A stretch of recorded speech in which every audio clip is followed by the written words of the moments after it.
Tell us the time you escaped from prison using just a G-string. Alright, and some water. This is a complicated one.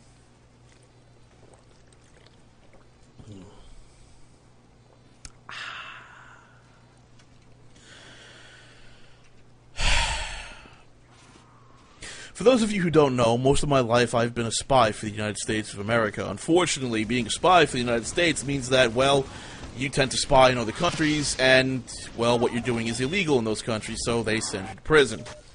I ended up in one of these countries, one of these prisons. It wasn't a very high-tech country, but I'm not at liberty to say which country it was due to operational security hazards and the security of the United States of America, as well as the political balance of the United States of America and its various allies and nations opposed to it.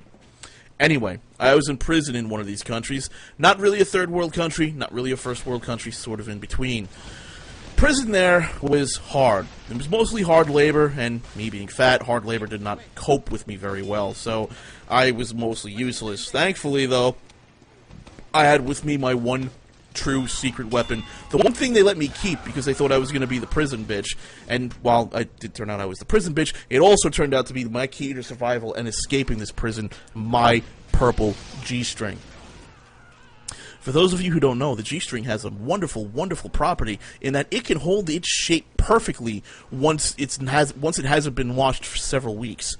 So, what you have to do with a G-string is, if you're stuck in prison, in order to break out of prison, you obviously need to unlock the door. Now, you can't magically make the G-string fit the keyhole of a prison cell door. I mean, it would take a lot of trial and error, and you'd be there for decades trying to figure out what exact shape made the pins work. Instead, what you can do is you can turn your dirty used G-string into a shiv, and you can shank a guard and steal his keys to try and get out of prison. Now, that may work, and I've thought about doing that several times. However, you have a problem of running into the other guards who are heavily armed. That will really hinder your ability to survive. So what you need to do is, instead of shanking a guard, you need to threaten to shank a prison inmate, but you don't do it in front of the guards. You need to threaten to shank him in private, make sure he thinks you're insane so you can get him to help you out, just under the fear that you're going to kill him if he doesn't.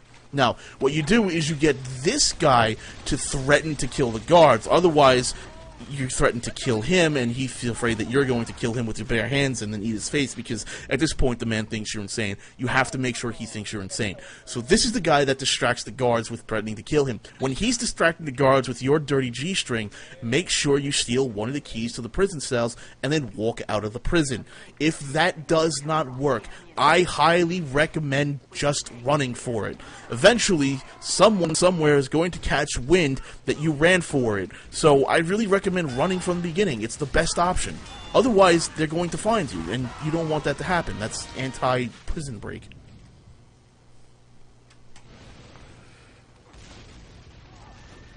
A dirty purple G-string, Rio 12.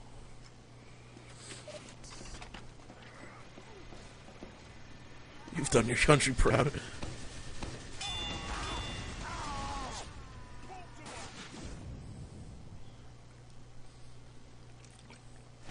Thank you, Straw Solo.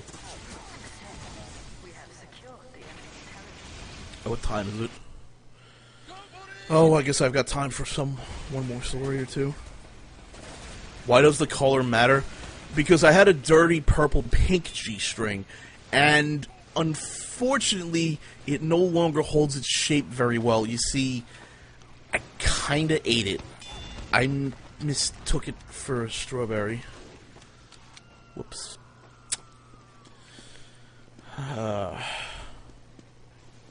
I don't know that one, JT Kano. I did not Oh, God, everybody thinks I assassinated the Queen. I did not assassinate the Queen. I didn't. For God's sakes, guys, listen. Just because I was there with a sniper rifle... Just because I was there with a sniper rifle in the building across from where the Queen was, and I was pointing it at her head, does not mean I'm the one that pulled the trigger and assassinated her. In fact, I was just using that rifle to take really good pictures of her that the other tabloids couldn't get. Because you see, I attached the camera to the scope so I can get really good pictures of her. You can't prove that I'm the one that killed her. The bullet pattern doesn't match. It doesn't fucking match.